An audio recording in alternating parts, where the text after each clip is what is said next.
अस्सलाम वालेकुम वीवर्स, उम्मीद करती हूँ आप सब खैरियत से होंगे। वैसे तो YouTube पर कड़ी की आपको 10 मिनट और 15 मिनट वाली बहुत सारी रेसिपीज़ मिलेंगी जो कि सरासर धोखा है।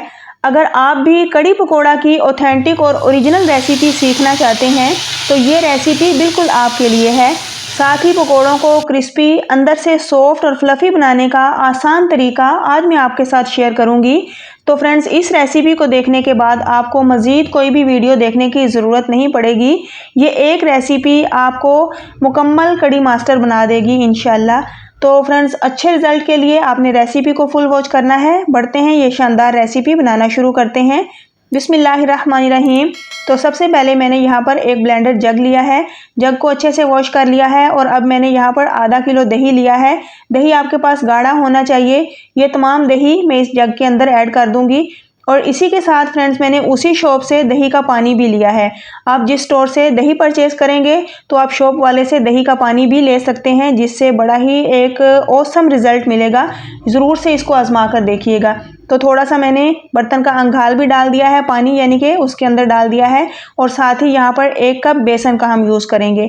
तो इन तमाम चीज़ों को आप नोट करते जाइए, चाहे तो आप इसे लिख कर रख लें। ये एक ऑथेंटिक और ओरिजिनल रेसिपी है। चीज़ों की क्वांटिटी को आपने सेम यानी कि एज इट इज़ ही यूज़ करना है, तो ही आपको शानदार रिजल्ट मिलेगा। तो बस यहाँ पर इन तमाम चीज़ों की हम एक शानदार सी लस्सी रेडी करेंगे। लस्सी हमारी रेडी हो चुकी है, इसको हम साइड पे रखते हैं और चलते हैं यहाँ पर कड़ी के लिए हम पहला तड़का बनाते हैं। तो फ्रेंड्स, ये शानदार सा तड़का बनाने के लिए यहाँ पर हाफ कप मैंने कुकिंग ऑयल का यूज़ किया है। अगर आप घी यूज़ करते हैं तो घी भी यूज़ कर सकते हैं। तो यहाँ पर सबसे पहले इसमें कुछ खड़े मसाला जात ऐड करेंगे, जिसमें मैंने 1 अदद तेज़ पत्ता इसमें डाल दिया है। इसी के साथ फ्रेंड्स, आधा चम्मच मैं इसमें साबुत ज़ीरा ऐड करूंगी। तो ये दोनों मसाले आपने इस स्टेज पर लाजमी ऐड करने हैं। हल्का सा इनको क्रैकल करेंगे और यहाँ पर एक मैंने मीडियम साइज़ की प्याज ली है, जिसको मैंने स्लाइसिस में ही काट लिया है और इसी तरीके से आपने भी प्याज ऐड करने के बाद इसको फ्राई करना है। तो फ्रेंड्स, यहाँ पर हमने प्याज को बहुत ज़्यादा डार्क नहीं करना, बस आपने मीडियम सी फ्लेम रखते हुए इसको शानदार सा कलर आने तक इसी तरह फ्राई करना है। तो यहाँ पर अल्हम्दुलिल्लाह प्याज हमारा अच्छे से सॉफ्ट हो चुका है और देखें इसके ऊपर बड़ा ही एक शानदार सा कलर भी आ चुका है। तो यहाँ पर कुछ मसाला जात अब हम इसमें ऐड करेंगे, जिसमें 1 चम्मच भरकर हम इसमें लहसुन और अदरक का पेस्ट ऐड कर देंगे और साथ ही मैंने तकरीबन आधा चम्मच लिया है हरी मिर्च का पेस्ट। अगर आप तीखा ज़्यादा पसंद करते हो तो हरी मिर्चों का पेस्ट आप बढ़ा सकते हैं। इसी के साथ हरी मिर्चों को आप काट कर भी डाल सकते हैं अगर आप पेस्ट नहीं डालना चाहते। तो इन चीज़ों को भी हम भून लेंगे 1 मिनट तक और साथ ही फ्रेंड्स, मैंने यहाँ पर एक बड़े साइज़ का टमाटर लिया है और इसको मैं काट कर ही ऐड करूँगी, क्योंकि कड़ी में ये छोटे छोटे जब टमाटर के चंक्स आपको नज़र आएंगे तो लुक वाइज बहुत ज़्यादा खूबसूरत लगती है। आप चाहें तो इसकी पेस्ट बनाकर भी ऐड कर सकते हैं। तो अब स्पाइसेस में फ्रेंड्स, मैंने यहाँ पर आधा चम्मच नमक ऐड किया है और आधा चम्मच ही मैं लाल मिर्च का पाउडर ऐड करूँगी।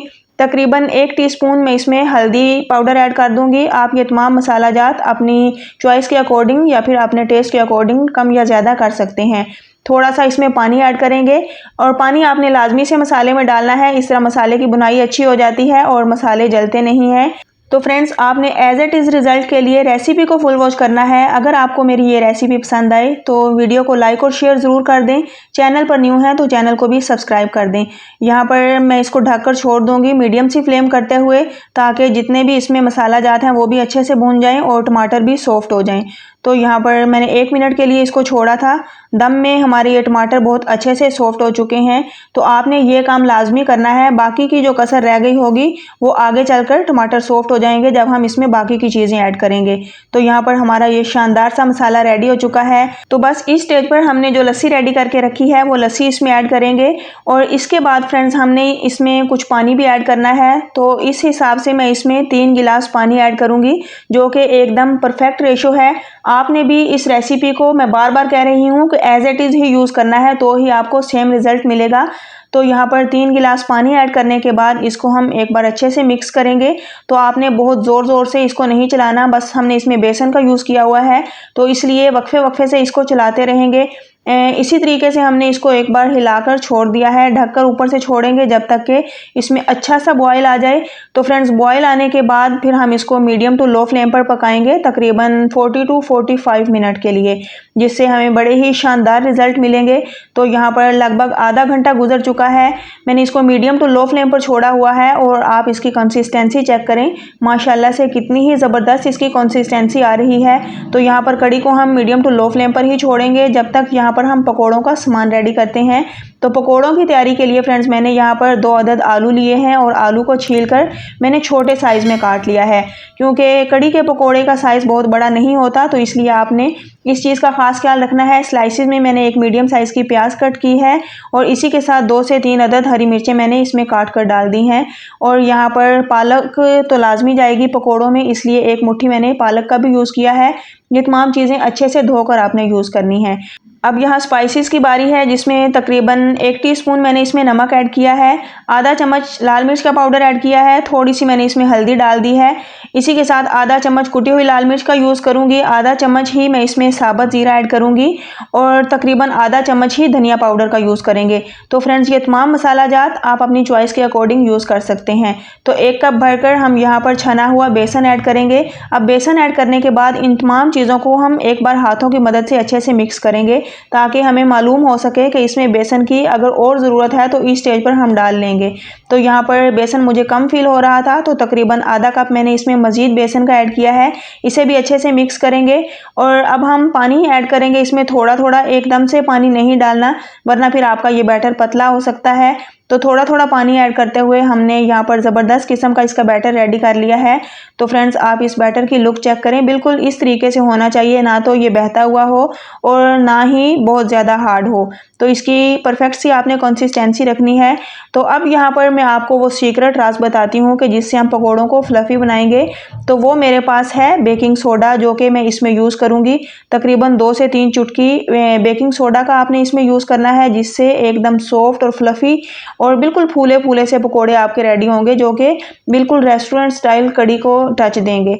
तो यहाँ पर ऑयल को मैंने चढ़ा दिया था चूल्हे पर, ऑयल हमारा अच्छे से गर्म हो चुका था। तो अब मीडियम सी फ्लेम करते हुए फ्रेंड्स मैं यहाँ पर इसमें पकोड़े डालती जाऊँगी। तो याद रखें कि कड़ी वाले पकोड़े बहुत ज़्यादा बड़े नहीं होते, तो इसलिए मैंने चम्मच का यूज़ किया है। अब यहाँ पर कड़ी वाले पकोड़ों को आपने फैलाकर भी नहीं डालना, वरना अक्सर पकोड़े हम बनाते हैं तो उनको क्रिस्पी करने के लिए थोड़ा सा उसको चपटा करके डाला जाता है। तो आपने चम्मच की मदद से बस बैटर लेना है और एक जगह पे रख देना है। इसी तरह आपने सारे पकोड़े इसमें डाल देने हैं। अब यहाँ पर 2 मिनट के बाद मैंने इनको थोड़ा सा हिला लिया है, ताकि पकोड़े हमारे अच्छे से सेट हो जाएं। अब यहाँ पर हम इसकी 1 बाय 1 साइड चेंज करेंगे। तो यहाँ पर इसी तरह उलटते पलटते फ्रेंड्स इनको खूबसूरत सा कलर आने तक आपने फ्राई करना है। तो तकरीबन 5 से 6 मिनट लगेंगे, जिसमें हमारे ये शानदार से पकोड़े रेडी हो जाएंगे। पकोड़ों को आपने ऊपर से क्रिस्पी करना है, तो अंदर से वो खुद ब खुद सॉफ्ट हो जाएंगे, क्योंकि हमने इसमें मीठे सोडे का यूज़ किया है। अब यहाँ पर तकरीबन 5 से 6 मिनट के बाद हमारे शानदार से पकोड़े रेडी हो चुके हैं। तो इन तमाम पकोड़ों को हम निकाल लेंगे।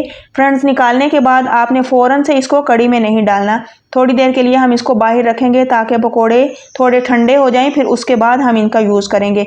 तो जो बाकी का बैटर है उससे भी हम सारे पकोड़े रेडी कर लेंगे, तो फिर उसके बाद मैं आपको पकोड़ों की लुक दिखाती हूँ। तो यहाँ पर अल्हम्दुलिल्लाह मैंने सारे ही पकोड़े बनाकर रेडी कर लिए हैं। आप पकोड़ों की लुक चेक करें, माशाल्लाह से कितने ही ज़बरदस्त किस्म के पकोड़ों का ये कलर आ चुका है। ज़बरदस्त पकोड़े रेडी हुए हैं। तो ऊपर से एकदम क्रिस्पी और अंदर से सॉफ्ट बनकर रेडी हुए हैं, जो कि बिल्कुल भी कच्चे नहीं हैं और शानदार से रिज़ल्ट के साथ हमारे ये पकोड़े रेडी हुए हैं। तो आपने भी अब कड़ी बनाने के लिए पकोड़े बिल्कुल इसी तरह बनाने हैं। अब यहाँ पर तकरीबन 40 टू 45 मिनट गुजर चुके हैं और हमारी कड़ी इसी तरह पक रही है मीडियम टू लो फ्लेम पर। अब जो कि पकोड़े हमने बनाकर रखे थे सारे के सारे पकोड़े इसमें डाल दिए हैं और अभी तक इसके नीचे मैंने फ्लेम ऑन रखी हुई है। फ्लेम को आपने बिल्कुल भी बंद नहीं करना। तकरीबन 3 से 4 मिनट इसी तरह जब आप कुक करेंगे तो पकोड़े अंदर तक सॉफ्ट हो जाएंगे और इंशाल्लाह फूल कर साइज़ में डबल हो जाएंगे। तो इसी तरीके से मैं इसको 3 से 4 मिनट पकाऊंगी। अब यहाँ पर हरा धनिया भी इसमें ऐड करेंगे, जो कि लुक वाइज भी बहुत ज़्यादा अच्छा लगेगा और टेस्ट भी इसका बढ़ा देगा। तो इसीलिए हरा धनिया का यूज़ करने के बाद इसको अच्छे से हम मिक्स करेंगे। तो यहाँ पर कड़ी तो हमारी रेडी हो चुकी है, लेकिन अभी इसमें एक कसर बाकी है। इसका हम शानदार सा तड़का रेडी करेंगे। तो तड़का बनाने के लिए इसमें बहुत ज़्यादा चीज़ें नहीं जाएंगी, जस्ट 2 चीज़ों का मैं यूज़ करूँगी। ये छोटा सा तड़का हमारी कड़ी को 4 चांद लगा देगा। तो यहाँ पर जो घी हमने पकोड़ों से बचा कर रखा था उसी में से मैं घी ऐड करूँगी। घी ऑलरेडी पका हुआ है। हल्का सा इसको हम गरम करेंगे और गरम करने के बाद इसकी फ्लेम ऑफ मैंने कर दी है। अब यहाँ पर 1 चम्मच मैंने इसमें साबुत ज़ीरे का यूज़ किया है और तकरीबन आधा चम्मच इसमें मैंने कुटी हुई लाल मिर्च का यूज़ किया है। फ्रेंड्स, आप चाहें तो इसमें कश्मीरी लाल मिर्चें जो कि साबुत होती हैं या फिर वो गोल वाली मिर्चें, आप वो भी यूज़ कर सकते हैं। तो इनको हल्का सा हम इसमें क्रैकल करेंगे ताकि इनका कच्चापन ख़त्म हो जाए। और अब इसको हम अपनी कड़ी के ऊपर डाल देंगे। तो अल्हम्दुलिल्लाह बड़ा ही शानदार सा तड़का हमने लगा लिया है। और कड़ी की खुशबू चेक करें, इसके साथ साथ आप कड़ी की लुक चेक करें। माशाल्लाह से कितनी ही ज़बरदस्त हमारी ये पकोड़े वाली कड़ी बनकर रेडी हो चुकी है, जो कि टोटल 40 टू 45 मिनट में मैंने बनाकर तैयार कर ली है।